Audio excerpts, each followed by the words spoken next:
Hello, welcome to all of you in class 11th accountancy.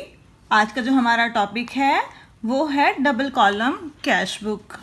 हमने अपनी पिछली 2 videos में सीख लिया था कि कैश बुक क्या होती है, कितने टाइप्स की होती है और सिंगल कॉलम कैश बुक कैसे बनाते हैं। आज की इस वीडियो में हम सीखेंगे कि डबल कॉलम कैश बुक क्या होती है और ये हम कैसे बनाएंगे। देखो बच्चों, आपको ये जो परफॉर्मा दिखाई दे रहा है ये कैश बुक का परफॉर्मा है। कौन सी कैश बुक है ये? डबल कॉलम कैश बुक, जिसमें हम कौन से कॉलम्स ले रहे हैं? कैश और बैंक के कॉलम्स। आपको पता ही है जो डबल कॉलम कैश बुक होती है वो 3 टाइप्स की होती है हमारे पास। एक तो जिसमें कैश और बैंक कॉलम्स आते हैं, एक जिसमें कैश और डिस्काउंट के कॉलम आते हैं, थर्ड जो है जिसमें हमारे पास बैंक और डिस्काउंट के कॉलम आते हैं। हमारे जो सिलेबस में है वो सिर्फ कैश एंड बैंक कॉलम्स वाली डबल कॉलम कैश बुक है। ये बच्चों इसकी डेबिट साइड है और ये इसकी क्रेडिट साइड है। सिंगल कॉलम कैश बुक में क्या होता था कि हम जो भी परफॉर्मा बनाते थे उसमें सिर्फ कैश का कॉलम होता था, क्योंकि हमारे पास बैंक की कोई भी ट्रांजैक्शन नहीं होती थी। अब हमारा बैंक में अकाउंट है, हमारे पास बैंकिंग ट्रांजैक्शंस भी हैं, तो इस वजह से साथ में हमारे पास बैंक का कॉलम भी बनेगा। तो यहाँ पर हमारे पास कितने कॉलम्स हो गए? 1, 2, 3, 4, 5 और 6। इसकी डेबिट साइड में भी 6 कॉलम्स होंगे और इसकी जो क्रेडिट साइड है उसमें भी हमारे पास 6 कॉलम्स होंगे। सबसे पहले हम देखेंगे कि जो डबल कॉलम कैश बुक है उसमें कौन कौन सी जो एंट्रीज हैं वो की जाएंगी। सबसे पहले हमारे पास आता है ओपनिंग बैलेंस। ठीक है बच्चों, ओपनिंग बैलेंस। देखो बच्चों, जो बैलेंस होता है हमारे पास कैश बुक का ओपनिंग, कैश का जो ओपनिंग बैलेंस होगा वो ऑलवेज क्या होगा बच्चों? डेबिट होगा। ये मैंने आपको पहले भी बता दिया था कि इसका जो बैलेंस होगा ऑलवेज डेबिट होगा, इसका क्रेडिट बैलेंस नहीं हो सकता। उसके बाद जो बैंक है, बैंक का जो डेबिट बैलेंस भी हो सकता है और बैंक का क्रेडिट बैलेंस भी हो सकता है। जब आपको क्वेश्चन में मेंशन किया गया है cash at bank, it means ये कौन सा बैलेंस है बैंक का? Debit balance. मीन्स हमारी जो अमाउंट है वो बैंक में जमा है। लेकिन अगर आपको ये दिया गया है बैंक ओवरड्राफ्ट, तो इट मीन बैंक का कौन सा बैलेंस है हमारे पास? Credit balance. या स्पेसिफिक आपको लिखा होगा कि क्रेडिट बैलेंस है। अगर आपको क्वेश्चन में कुछ भी नहीं दिया गया कि बैंक का डेबिट बैलेंस है या क्रेडिट बैलेंस है, तो इस केस में हम क्या मानकर चलेंगे कि बैंक का ऑलवेज क्या होगा? डेबिट बैलेंस होगा। उसके बाद है बच्चों हमारे पास सेकंड कॉन्ट्रा एंट्री। अब ये कॉन्ट्रा एंट्रीज क्या होती हैं बच्चों? कोई भी एंट्री जिससे एक टाइम पर कैश एंड बैंक इन दोनों कॉलम्स के ऊपर क्या होता है? इफेक्ट पड़ता है, तो वो हमारी कौन सी एंट्रीज हो जाएंगी बच्चों? Contra entries. मीन्स एक ही एंट्री में कैश कॉलम के ऊपर भी इफेक्ट पड़ रहा है और बैंक कॉलम के ऊपर भी इफेक्ट पड़ रहा है। For example, cash deposit into the bank, हमने कैश बैंक में डिपॉजिट करवा दिया, इज इक्वल टू बैंक। अगर आपको क्वेश्चन में अकेला बैंक शब्द दिया गया है, इसका मतलब ही यही है कि आपने जो कैश है वो बैंक में जमा करवाया है। जब हम बैंक में कैश जमा करवाते हैं बच्चों, तो उसकी क्या जर्नल एंट्रीज हम पोस्ट करते हैं? Bank account debit to cash account. Bank में बैलेंस आ गया और कैश हमारे पास से चला गया, तो इट मीन अब यहाँ पर जो है बैंक अकाउंट क्या हो रहा है? डेबिट हो रहा है। तो हम बैंक कॉलम की डेबिट साइड में डाल देंगे, क्या लिख के?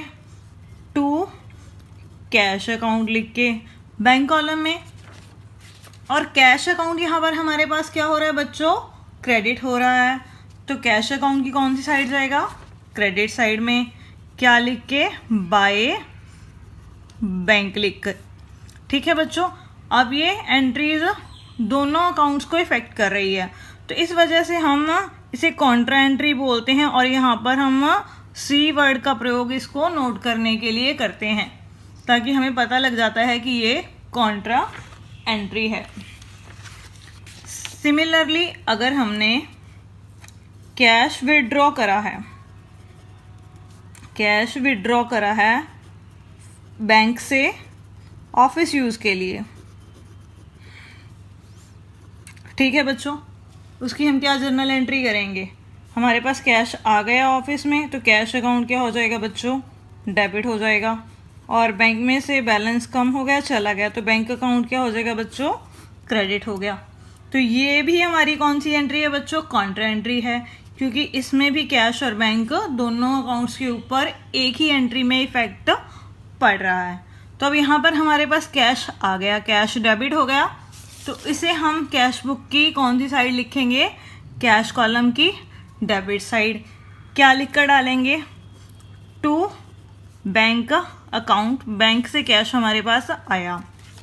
सेकंड, अब बैंक में से हमारे पास से अमाउंट चली गई, बैंक बैलेंस कम हो गया और बैंक यहाँ पर क्या हो रहा है बच्चों? क्रेडिट हो रहा है। तो बैंक कॉलम की कौन सी साइड में आएगा यहाँ पर? कैश बुक की क्रेडिट साइड में। क्या लिख के? बाय कैश अकाउंट लिख के। ठीक है बच्चों, तो ये हो गई हमारी Contra entries.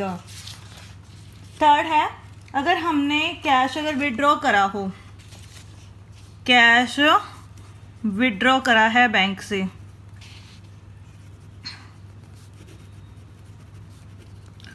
For personal use, ठीक है बच्चों, तो क्या ये हमारी कॉन्ट्रा एंट्री होगी? हम इसकी जर्नल एंट्री करके देखते हैं। तो जर्नल एंट्री क्या बनेगी? Drawings account debit to bank account. क्योंकि ये हमने पर्सनल यूज़ के लिए निकाला है, तो ये हमारी क्या होगी बच्चों? ड्राइंग। मीन्स हमारे पास कैश आया ही नहीं है, तो ये हमारी कॉन्ट्रा एंट्री नहीं है। हमें इस बात का ध्यान रखना है। नेक्स्ट एंट्रीज है हमारे पास cheque received, cheque receive from customers and deposited into bank on same day। देखो बच्चों, हमने कस्टमर से चेक रिसीव किया और उसे हमने साथ ही बैंक में उसी दिन डिपॉजिट करवा दिया। अगर हम इसकी जर्नल एंट्री की बात करें, तो जर्नल एंट्री क्या होगी? Bank account debit to customer personal account. Debit word comes in and credit the giver. यहाँ पर वो रूल अप्लाई हो गया। अब यहाँ पर वो बैंक अकाउंट डेबिट हो रहा है, क्योंकि हमने चेक को साथ ही बैंक में जमा करवा दिया, तो हमारा बैंक बैलेंस इंक्रीज हो गया। तो ये कैश बुक की कौन सी साइड आएगी? कैश बुक की डेबिट साइड में। कौन से कॉलम में आएगी ये एंट्री? हमारे पास बैंक कॉलम में। सपोज अगर ये चेक हमारे पास आया था, लेकिन but not deposited into the bank on same day, but वो हमने बैंक में डिपॉजिट नहीं कराया, उसी दिन चेक आ गया, उसे हमने बैंक में डिपॉजिट नहीं करवाया, तो अब यहाँ पर बैंक अकाउंट तो हमारे पास डेबिट नहीं हो सकता, क्योंकि हमने उसे अभी बैंक में डिपॉजिट करवाया ही नहीं है। तो वो हमारा क्या बन जाएगा बच्चों? Cheque in hand. हमारे पास चेक पड़ा है, वो डेबिट हो जाएगा और देने वाला कौन है? कस्टमर। उसका अकाउंट क्या हो जाएगा? क्रेडिट हो जाएगा। अब देखो बच्चों, यहाँ पर ना कैश डेबिट हो रहा है ना बैंक डेबिट हो रहा है, ना डेबिट हो रहा है ना क्रेडिट हो रहा है, तो क्या ये एंट्री कैश बुक में आएगी? नहीं आएगी, क्योंकि इससे कैश और बैंक बैलेंस दोनों के ऊपर कोई भी इफेक्ट नहीं पड़ रहा। क्योंकि ये अभी हमने बैंक में डिपॉजिट नहीं करवाया है। अगर ये चेक जब आएगा उसे हम बैंक में जिस दिन डिपॉजिट करवाएंगे तो उस दिन हम क्या एंट्री करेंगे, bank account debit to cheque in hand. हमने चेक को बैंक में जमा करवा दिया, चेक डिपॉजिट इनटू बैंक। तो हम उस दिन एंट्री करेंगे bank account debit to cheque in hand. हमारे पास से चेक चला जाएगा और बैंक बैलेंस इंक्रीज हो जाएगा। जिस दिन हम चेक को जमा करवाएंगे उसी दिन हम कैश बुक के बैंक कॉलम की कौन सी साइड में डालेंगे, डेबिट साइड में। और सबसे एक इम्पॉर्टेंट ध्यान देने वाली बात है, अगर आपके पास ये दिया हो कि हमारे पास चेक आ गया है, चेक आ गया है लेकिन वो हमने बैंक में जमा करवाया है या नहीं, ये कुछ भी मेंशन आपको क्वेश्चन में नहीं किया गया है, तो उस केस में बच्चों आपने क्या करना है, ये चेक करना है कि जो आपको क्वेश्चन दिया गया होगा उसमें कोई एंट्री दी गई है चेक को बैंक में डिपॉजिट करवाने की या नहीं। अगर वो एंट्री नहीं दी गई है तो आप क्या मानकर चलेंगे कि जिस दिन हमें चेक रिसीव हुआ उसी दिन उसे हमने बैंक में डिपॉजिट करवा दिया। फिर हम यही एंट्री पास करेंगे उस केस में, bank account debit to customer personal account. लेकिन अगर हमें ये दिया गया हो कि चेक किस दिन हमने बैंक में डिपॉजिट करवाया है तो आपने उस दिन उसकी एंट्री करनी है हमने बैंक में डिपॉजिट करवाने की।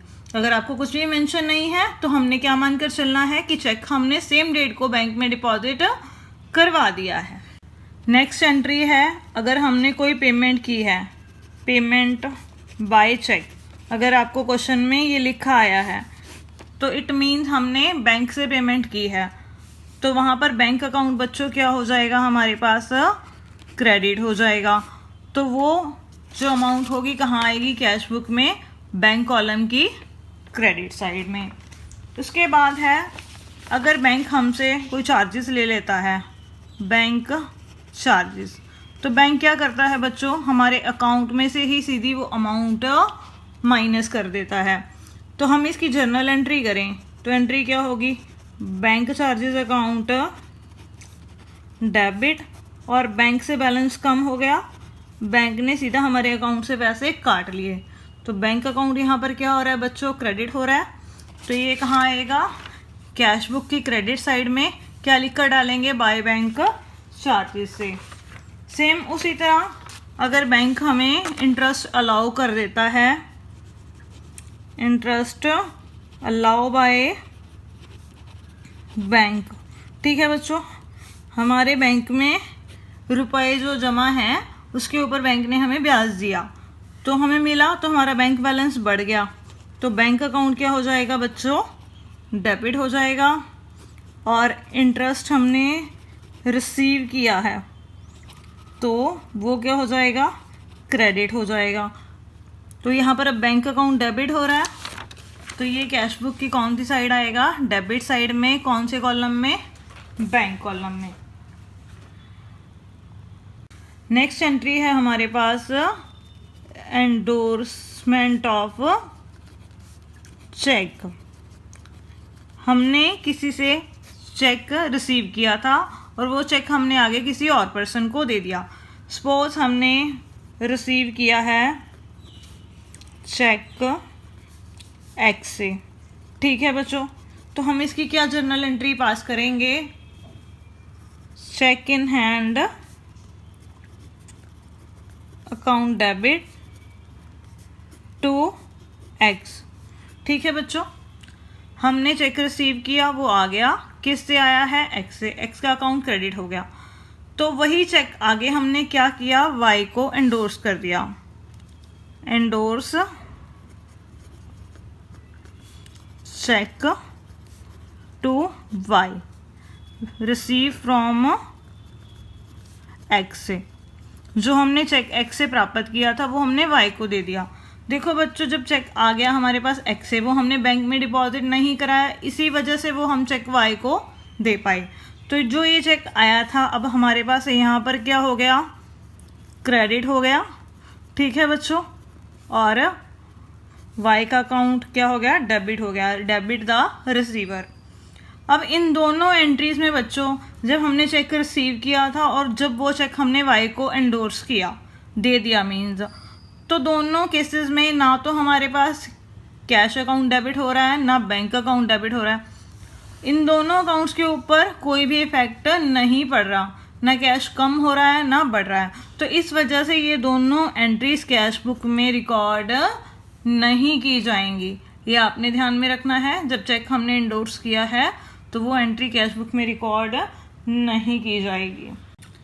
नेक्स्ट एंट्री है हमारे पास bank charges on dishonour cheque. ठीक है बच्चों, हमारा जो चेक था वो डिसऑनर हो गया और बैंक ने उसके ऊपर कुछ चार्जेस ले लिए। अगर आपके पास अकेला बैंक चार्जेस दिया हुआ है बच्चों, वो हमारा एक्सपेंस होता है, उसकी हम एंट्री क्या पास करते हैं, bank charges account debit to bank account. Means वो किस में आता है, बैंक कॉलम की क्रेडिट साइड में, क्या लिखकर, बाय बैंक चार्जेस। लेकिन अगर बैंक ने हमारा कोई चेक डिसऑनर किया है, उसके ऊपर उसने चार्जेस हमसे ले लिए, तो ये हमारे बैंक चार्जेस नहीं होते हैं बच्चों, ये हमने उस पर्सन से लेने होते हैं जिससे हमें चेक रिसीव हुआ था। हम एग्जांपल लेते हैं, receive a cheque from Shyam 50,000 and deposit it into the bank. Cheque हमने शाम से प्राप्त किया है 50,000 रुपये का और उसे हमने बैंक में जमा करवा दिया। तो हम इसकी क्या जर्नल एंट्री पास करेंगे, bank account debit to Shyam. कितना बच्चों, 50,000 रुपीज़। सपोज अगर यही चेक जो है वो क्या हो जाए, डिसऑनर हो जाए, बैंक डिसऑनर कर दे, ठीक है बच्चों, और उसके ऊपर वो 250 रुपीज़ चार्जेस ले ले, बैंक चार्जेस लगा दे डिसऑनर चेक के 250, तो उस केस में हम क्या जर्नल एंट्री करेंगे, हमने शाम से अमाउंट लेनी है। कितनी लेनी है, 50,000 रुपीज़ तो हमने उससे चेक के जो डिसऑनर हुआ है उसके लेने हैं, प्लस 250 उसकी वजह से जो हमें खर्चा पड़ गया वो भी कौन पे करेगा, शाम पे करेगा। तो हम यहाँ पर कितनी अमाउंट डालेंगे, 50,250, और बैंक से हमारे पास से कितने गए, to bank account 50,250 rupees. Mean जो ये बैंक चार्जेस हैं डिसऑनर चेक के, वो हमने अलग से शो नहीं करने हैं, वो बैंक कॉलम में ही आ जाएंगे और उस पर्सन के अकाउंट में ऐड हो जाएंगे जिससे हमें चेक रिसीव हुआ था। तो बैंक अकाउंट की हम क्रेडिट साइड में डालेंगे। अब ये यहाँ पर कैश बुक की क्या लिख के, बाय श्याम लिख के। अब इसके बाद हम डबल कॉलम कैश बुक के एग्जांपल्स करेंगे इस वीडियो में, जिसमें हमारे पास सिर्फ डबल कॉलम कैश बुक की जो एंट्रीज अभी हमने की हैं वो होंगी, उसमें कोई जीएसटी की एंट्री नहीं होगी और ना ही कोई डिस्काउंट की एंट्री होगी। तो आइए अब हम एग्जांपल स्टार्ट करते हैं। एग्जांपल नंबर 6, अभी हमने बच्चों कैश बुक 2 कॉलम्स वाली कैसे बनाई जाती है वो कंसेप्ट अभी हमने सीख लिया। तो अब हम उसका एग्जांपल करते हैं।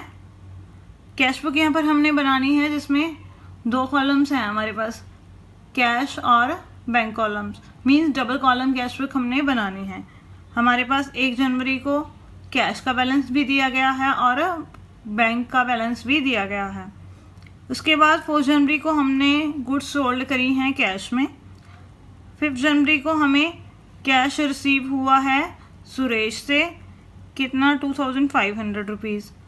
और 6 जन को हमें एक चेक रिसीव हुआ है रवि से और वो इमीडिएटली हमने बैंक में डिपॉजिट करा दिया है। उसके बाद है जो सैलरी है ऑफिस स्टाफ की, वो भी चेक के द्वारा पे की गई है। 10 जनवरी को ट्रांजैक्शन है हमारे पास, पेड सुधीर बाय चेक, हमने सुधीर को भुगतान किया है चेक के द्वारा। 12 जनवरी को है हमने ट्रैवलिंग एक्सपेंसेस पे किए हैं।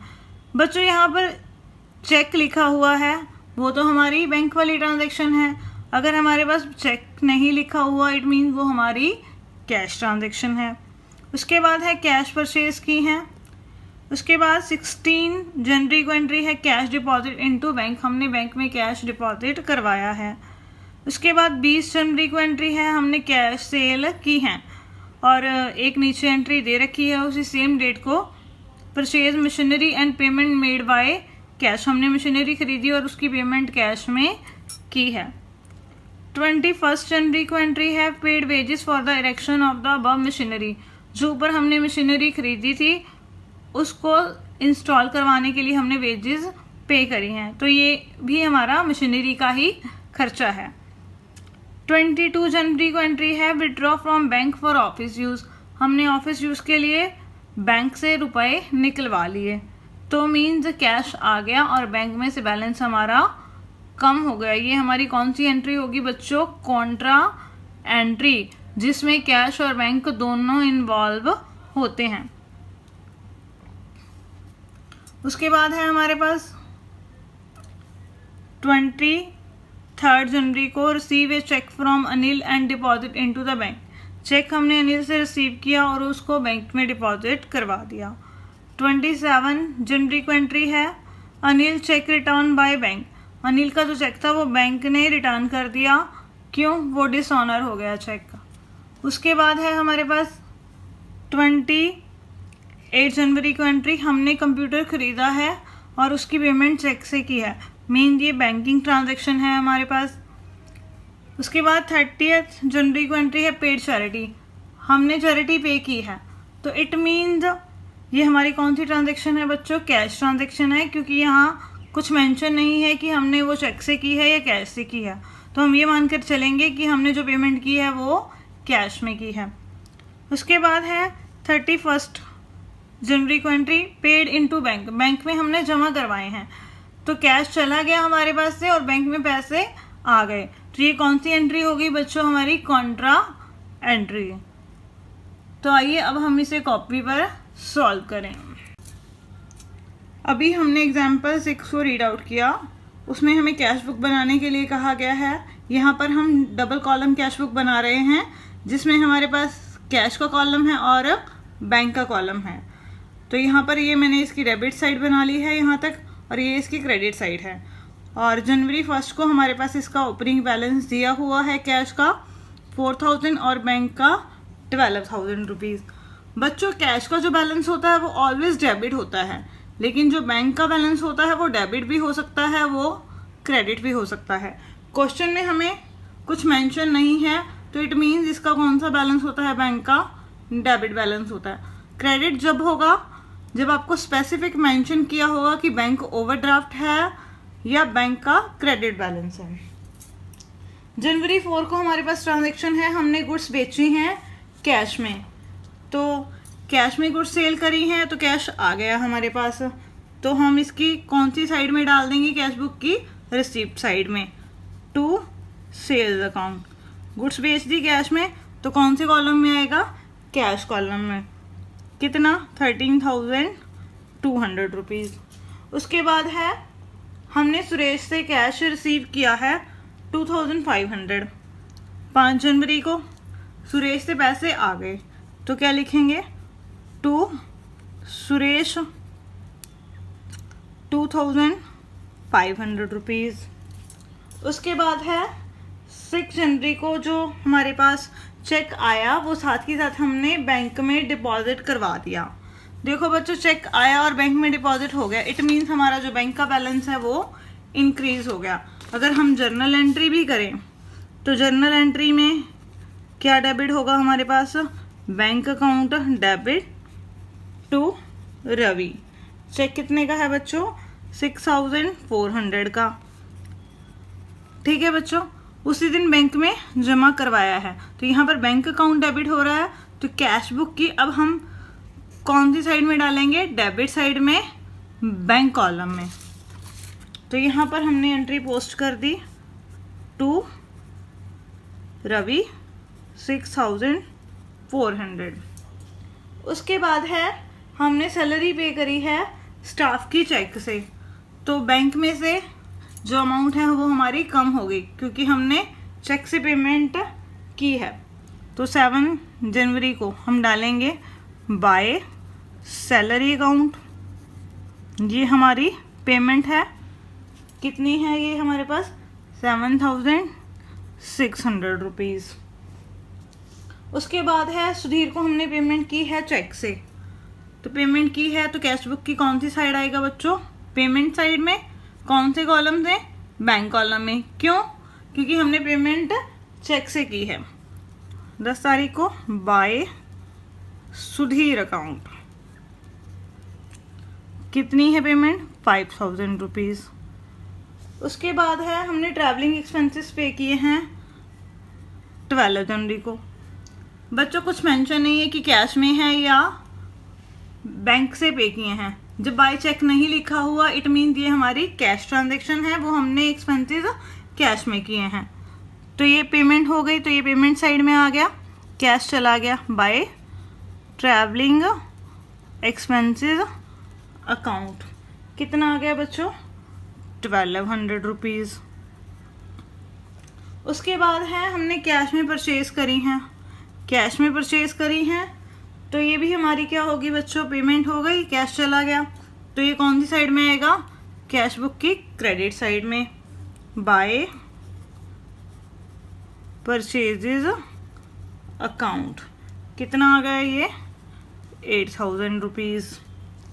उसके बाद है हमारे पास 16 जनवरी को एंट्री, कैश हमने डिपॉजिट करवाया है बैंक में। देखो बच्चों, जब हम कैश बैंक में डिपॉजिट करवाते हैं, अगर हम जर्नल एंट्री की बात करें तो जर्नल एंट्री क्या होगी अगर हम करते हैं तो bank account debit to cash account. देखो बच्चों, अब बैंक में बैलेंस बढ़ गया और कैश हमारे पास से चला गया। यहाँ पर बैंक और कैश दोनों एंट्रीज एक एंट्री में आ रही हैं, तो ये हमारी बच्चों कौन सी एंट्री हो गई, कॉन्ट्रा एंट्री। तो कैश बुक में हम बैंक की कौन सी साइड में डालेंगे, डेबिट साइड में, क्योंकि बैंक क्या हो रहा है यहाँ पर हमारे पास डेबिट हो रहा है। अमाउंट कितनी है हमारे पास 15100। ठीक है बच्चों, तो ये मैंने डाल दिया यहाँ पर इसकी डेबिट साइड में 16 जनवरी की एंट्री टू कैश अकाउंट। कितना 15100। ठीक है बच्चों, बैंक अकाउंट डेबिट हो रहा है तो मैंने बैंक कॉलम में डेबिट साइड में डाल दिया है। यहाँ पर क्या लिखकर डाला है, टू कैश अकाउंट। अब कैश अकाउंट यहाँ पर क्या हो रहा है बच्चों, जर्नल एंट्री में क्रेडिट हो रहा है, तो हम कैश अकाउंट की कौन सी साइड डालेंगे यहाँ पर, क्रेडिट में। क्या लिख के, बाय बैंक अकाउंट। ठीक है बच्चों, कितना 15100। ये कैश हमारे पास से चला गया। और ये जो एंट्री है बच्चों, ये हमारी कॉन्ट्रा एंट्री है, तो इसे हम यहाँ पर सी से नोट करेंगे। जहाँ पर कैश और बैंक दोनों एक ही एंट्री में आते हैं, वहाँ पर हमें 2 ट्रांजेक्शन्स पोस्ट करनी पड़ती हैं, तो वो हमारी कौन सी एंट्री होती है बच्चों, कॉन्ट्रा एंट्री। इसके बाद है 20 अप्रैल को कैश सेल की है उन्होंने, तो कैश आ गया, वो हम नोट कर देंगे रिसीप्ट साइड में टू सेल्स अकाउंट 10,000 रुपीज़ की, वो हमने डाल दी कैश कॉलम में, कैश बुक की डेबिट साइड में। उसके बाद है मशीनरी हमने ख़रीदी है और उसकी पेमेंट कैश में की है। मशीनरी ख़रीदी तो कैश चला गया बाय मशीनरी अकाउंट। कितना आ गया बच्चों यहाँ पर हमारे पास 6800। उसके बाद हमने वेजेस पे करी हैं 21 जनवरी को, जो हमने मशीनरी ख़रीदी थी उसकी इरेक्शन की। तो वो भी जो खर्चे होते हैं जब हम नई मशीनरी ख़रीदते हैं, तो वो भी किस में आ जाते हैं, हमारी मशीनरी में ही वो इंक्लूड हो जाते हैं। तो 21 की जो एंट्री है वो भी हम क्या लिख कर डालेंगे, बाय मशीनरी अकाउंट। कितनी है बच्चों वो 400 रुपीज़। उसके बाद है हमने बैंक से निकाले हैं ऑफिस यूज़ के लिए। तो अब हमारे पास क्या हो गया, जब हमने बैंक से निकाले हैं तो कैश आ गया। अगर जर्नल एंट्री करेंगे तो कैश अकाउंट क्या होगा, डेबिट होगा। और बैंक से अमाउंट चली गई तो बैंक अकाउंट बच्चों क्या हो जाएगा, क्रेडिट हो जाएगा। कितनी अमाउंट है 7500। अब इसमें कैश और बैंक दोनों आ गए, तो ये हमारी कौन सी एंट्री होगी बच्चों, कॉन्ट्रा एंट्री। तो कैश बुक में कैश कॉलम की कौन सी साइड में आएगा, ये डेबिट साइड में, क्योंकि कैश क्या हो रहा है बच्चों, डेबिट हो रहा है, हमारे पास आ गया। तो एंट्री डालेंगे 22 को to bank account, cash column में कैश आया 7500, यहाँ पर मैंने सी से इसको नोट कर दिया, कॉन्ट्रा एंट्री है। उसके बाद यहाँ पर अब पेमेंट साइड में बैंक कॉलम में आएगा, क्योंकि बैंक अकाउंट यहाँ पर क्या हो रहा है बच्चों, क्रेडिट हो रहा है। तो बाय कैश अकाउंट कितना 7500 रुपीज़। उसके बाद है नेक्स्ट एंट्री 23 को चेक आया था अनिल से, वो साथ के साथ बैंक में डिपॉजिट करवा दिया हमने। बैंक में डिपॉजिट करवा दिया तो हमारे पास बैंक बैलेंस इंक्रीज हो गया। तो टू अनिल कितना है चेक की अमाउंट हमारे पास 4600 रुपीज़। ठीक है बच्चों। और 27 जनवरी को जो चेक आया था वो बैंक ने डिसऑनर कर दिया। मीन्स जब हमारे पास चेक आया होगा, हमने एंट्री करी bank account debit to Anil. ठीक है बच्चों, क्योंकि वो चेक था वो हमने साथ के साथ बैंक में डिपॉजिट करवा दिया था। अब यही चेक जो है वो डिसऑनर हो गया, तो मीन्स अनिल से अब हमने वो अमाउंट लेनी है, तो अनिल का अकाउंट डेबिट हो जाएगा और बैंक में से वो बैलेंस कम हो जाएगा। मीन्स एंट्री रिवर्स हो गई। तो अब यहाँ पर बैंक क्या हो रहा है, डिसऑनर होने के टाइम पर क्रेडिट हो रहा है। तो इट मीन अब हम क्या करेंगे, कैश बुक में बैंक कॉलम की कौन सी साइड डालेंगे, क्रेडिट साइड में। क्या लिख के, बाय अनिल। चेक की अमाउंट है 4600 रुपीज़। उसके बाद है एक कंप्यूटर ख़रीदा है हमने और उसकी पेमेंट चेक से की है। तो इट मीन यहाँ पर भी बैंक से बैलेंस हमारा कम हो गया, तो हम क्या लिखेंगे, बाय ऑफिस इक्विपमेंट। कितनी अमाउंट है उसकी 8000 रुपीज़ की। उसके बाद है हमने चैरिटी पे करी है। चैरिटी पे करी है बच्चों, वो भी हमारा क्या है, खर्चा। तो चेक से नहीं लिखा हुआ कि चेक से पे करी है, तो इट मीन्स वो हमने कैश में पे की है। तो वो कैश बुक की कौन सी साइड आएगी बच्चों, क्रेडिट साइड में, कैश कॉलम में, बाय चैरिटी अकाउंट। कितना है 120। उसके बाद लास्ट एंट्री है हमारे पास, हमने बैंक में डिपॉजिट करवाए, तो इसकी एंट्री सेम हो जाएगी, वही वाली एंट्री, बैंक में डिपॉजिट करवाए, bank account debit to cash account. Bank में पैसे आ गए और कैश चला गया। तो अब कैश बुक की कौन सी साइड डालेंगे हम, बैंक कॉलम में डेबिट साइड में और कैश कॉलम में क्रेडिट साइड में। तो 31 टू कैश अकाउंट, बैंक में बैलेंस आ गया हमारे पास 12000। ये कॉन्ट्रा एंट्री है तो इसे हम सी से नोट करेंगे। और इधर से हमारे पास से कैश चला गया बाय बैंक अकाउंट, कितना 12000 रुपीज़। ठीक है बच्चों, ये सारी एंट्रीज हमारी हो गई जितनी भी क्वेश्चन में हमें दे रखी थी। अब हम क्या करेंगे, जो कैश कॉलम है हमारे पास डेबिट साइड का और जो कैश कॉलम है हमारा जो क्रेडिट साइड का, इन दोनों का टोटल लगाएंगे। फिर जो डेबिट साइड कैश कॉलम का जो टोटल आएगा उसमें से हम जो क्रेडिट साइड का जो टोटल होगा उसमें से वो माइनस कर देंगे। तो वो हमारा क्या निकल जाएगा बच्चों, कैश का क्लोजिंग बैलेंस। यहाँ पर हम टोटल रिसीप्ट्स लिख देंगे।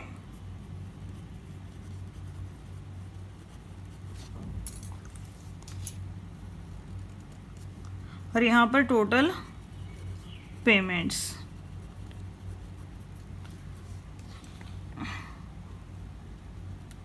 जो हमारी डेबिट साइड है कैश कॉलम की, उसे हम जोड़ेंगे तो हमारा टोटल बन जाएगा 42300। और क्रेडिट साइड का जोड़ करेंगे कैश कॉलम का, तो ये बन जाएगा 38,520। टोटल रिसीट्स में से टोटल पेमेंट्स हम माइनस कर देंगे, तो वो हमारा क्या आ जाएगा बच्चों, क्लोजिंग बैलेंस ऑफ कैश। ये कितना आ गया, 42,300 में से 38,520 माइनस करेंगे, ये आ गया 3,780 रुपये। उसके बाद हम क्या करेंगे, बैंक की डेबिट साइड का टोटल लगाएंगे, ये आ जाएगा हमारे पास जोड़ लगाने के बाद 45,000। उसके बाद बैंक की क्रेडिट साइड का टोटल लगाएंगे, ये आ जाएगा हमारे पास 32,700 रुपीज़। फिर हम बैंक की डेबिट साइड में से क्रेडिट साइड माइनस कर देंगे, तो ये हमारे पास आ जाएगा बैंक का क्लोजिंग बैलेंस। एग्जाम्पल 8B अब हम स्टार्ट कर रहे हैं। इसमें हमने क्या करना है, prepare 2 column cash book from following transaction. हमने यहाँ पर डबल कॉलम कैश बुक बनानी है। देखो बच्चों, उसके बेस पर ये मैंने प्रोफॉर्मा पहले से ही तैयार कर लिया। हमारे पास जो 1 जून को बैलेंस दे रखा है कैश इन हैंड का, वो बच्चों कितना है 2,800 रुपीज़। और 1 जून को हमारे पास बैंक का बैलेंस भी दे रखा है बच्चों, वो कितना है 7,000 रुपीज़। कैश एट बैंक है, इट मीन ये डेबिट बैलेंस है हमारे पास, तो मैं इसकी एंट्री पोस्ट कर दूंगी 1 जून को, जो हमारा ओपनिंग बैलेंस है, to balance brought down. Cash in hand है हमारे पास 2,800 और कैश एट बैंक है हमारे पास 7,000 रुपीज़। उसके बाद 10 जून को discounted a bill of exchange at 1% to bank 5,000 rupees. हमने एक जो बिल था बैंक से डिस्काउंट करवा लिया, 5,000 का वो बिल था, अब हमने 1% डिस्काउंट पे वो बिल डिस्काउंट करवाया है। अब आप बच्चों मुझसे पूछोगे कि ये बिल क्या होता है। बच्चों आप आगे चलकर जो बिल ऑफ एक्सचेंज वाले चैप्टर में इसे डिटेल में पढ़ोगे कि बिल्स क्या होते हैं और उसे कैसे हम डिस्काउंट करवाते हैं। यहाँ पर आपके लिए सिर्फ इतना जानना ज़रूरी है कि इसकी जर्नल एंट्री हम कैसे पास करेंगे।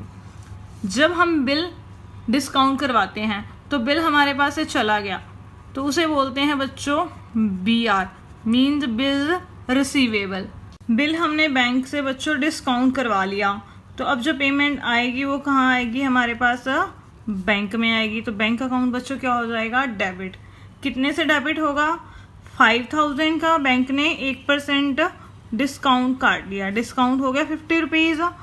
5,000 में से 50 बैंक ने चार्जेस ले लिए, डिस्काउंट चार्जेस, तो वो हमारा बच्चों क्या हो गया, लॉस हो गया। तो उसे भी हम इसके साथ क्या करेंगे, डेबिट कर देंगे। Discount charges account debit 50 rupees. Bill हमारे पास से चला गया 5,000 रुपीज़ का, और बैंक ने हमें कितनी अमाउंट दी, 4,950 रुपीज़। अब यहाँ पर हमारे पास 4,950 रुपीज़ डेबिट हो रहे हैं, तो हम क्या करेंगे, कैश बुक में डेबिट साइड में डाल देंगे। कौन से कॉलम में, बैंक कॉलम में। 10 जून की एंट्री टू BR अकाउंट 4,950। उसके बाद है 15 जून को एंट्री हमारे पास कैश सेल करी है हमने बच्चों 6,000 रुपीज़ की, तो इसकी सिंपल सी एंट्री होगी हमारे पास, कैश सेल हमने कर दी, तो इसकी एंट्री कर देंगे हम 15 तारीख को टू सेल अकाउंट, कितना 6,000 रुपीज़। उसके बाद है 18 जून को पेड इनटू बैंक 3,000 रुपीज़। हमने बैंक में पे किए, मीन्स हमने बैंक में जमा करवाए 3,000 रुपये। देखो बच्चों, अगर हम इसकी जर्नल एंट्री करें तो इसकी हमारे पास जर्नल एंट्री क्या होगी, बैंक में जमा करवाए हैं तो बैंक अकाउंट क्या हो जाएगा, डेबिट हो जाएगा। और कैश चला गया तो कैश अकाउंट यहाँ पर क्या होगा, क्रेडिट होगा। कितने से, 3,000 रुपीज़ से। और बच्चों इसमें बैंक और कैश दोनों इन्वॉल्व हैं, तो इसका मतलब ये कौन सी एंट्री हो गई हमारी, कॉन्ट्रा एंट्री। तो बैंक अकाउंट यहाँ पर डेबिट हो रहा है, तो कैश बुक में हम बैंक अकाउंट की कौन सी साइड में डालेंगे, डेबिट साइड में, टू कैश अकाउंट। बैंक में पैसे आ गए हमारे पास 3,000 रुपीज़, यहाँ पर मैंने C लिख दिया, ये कॉन्ट्रा एंट्री है। और कैश चला गया हमारे पास से 18 जून को। क्या लिख के डालेंगे? By bank account. कितना? 3000 रुपीज़। ये मैंने कैश की क्रेडिट साइड में क्यों डाला है? क्योंकि जर्नल एंट्री में कैश क्या हो रहा है बच्चों? क्रेडिट हो रहा है। उसके बाद है 20 जून को रेंट पे किया हमने 3000 रुपीज़। कुछ भी नहीं लिखा कि कैश में पे किया है या चेक में पे किया है, तो ये कौन सी ट्रांजैक्शन मानी जाएगी बच्चों? Cash transaction. तो अब यहाँ पर हम डाल देंगे 20 जून को एंट्री बाय रेंट अकाउंट। कितना? 3000 रुपीज़। उसके बाद है बैंक चार्जेस 700 रुपीज़। बैंक ने हमसे चार्ज कर लिए 700 रुपया चार्जेस का। अगर हम इसकी जर्नल एंट्री की बात करें तो जर्नल एंट्री में क्या होगा? Bank charges account debit. ये हमारा क्या है बच्चों? खर्चा है। और बैंक में से अमाउंट चली गई क्योंकि बैंक डायरेक्टली हमारे अकाउंट से काट लेता है टू बैंक अकाउंट। कितना? 700 रुपीज़। तो अब यहाँ पर हम एंट्री डाल देंगे 25 जून को by bank charges account 700 rupees. उसके बाद है 30 जून को हमने बैंक से निकाले हैं पर्सनल यूज़ के लिए 1500 रुपीज़। जब हम पर्सनल यूज़ के लिए विड्रॉ करते हैं बच्चों, वो हमारी क्या होती है? ड्राइंग। अब drawing account debit to bank करेंगे तो बैंक में से अमाउंट चली गई, तो कौन सी साइड में आएगी? क्रेडिट साइड में। क्या लिख कर डालेंगे हम? By drawings account. कितना? 1500। उसके बाद है last entry purchase goods on credit from Vinay 4000 rupees. हमने विनय से गुड्स परचेज करी हैं कितने में? 4000 में, वो भी उधार खरीदी हैं। अगर हम जर्नल एंट्री की बात करें तो एंट्री होगी परचेजेस अकाउंट डेबिट टू विनय। अब यहाँ पर ना कैश आया ना कैश गया, तो इस वजह से ये एंट्री कैश बुक में रिकॉर्ड नहीं की जाएगी। तो अब हमारी सारी एंट्रीज हो गई, कैश बुक में हमने पोस्ट कर दी। उसके बाद हम क्या करेंगे? दोनों साइड्स का टोटल लगाएंगे। अब यहाँ पर हमारे पास जो रिसिप्ट साइड है टोटल, कैश का जो बैलेंस आ गया हमारे पास 8800 और बैंक का जो बैलेंस आ गया 14950। ठीक है बच्चों। और इधर जो पेमेंट साइड का हम टोटल लगाएंगे तो ये आ गया बच्चों हमारे पास 6000 रुपीज़ और ये आ गया 2200 रुपीज़ इसका टोटल। तो ये आ गई टोटल पेमेंट्स और ये है हमारी टोटल रिसिप्ट्स। अब हम क्या करेंगे? बैलेंस निकालेंगे। कैश बुक का जो हमारे पास कैश कॉलम का जो डेबिट बैलेंस है उसमें से कैश का क्रेडिट बैलेंस माइनस कर देंगे। 8800 में से 6000 माइनस करेंगे तो हमारे पास क्लोजिंग बैलेंस कितना आएगा?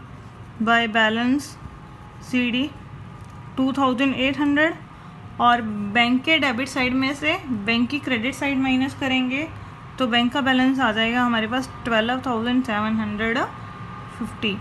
तो ये इसके बाद हम दोनों साइड्स का जो टोटल है वो यहाँ पर लिख देंगे 8800 14950 8800 14950।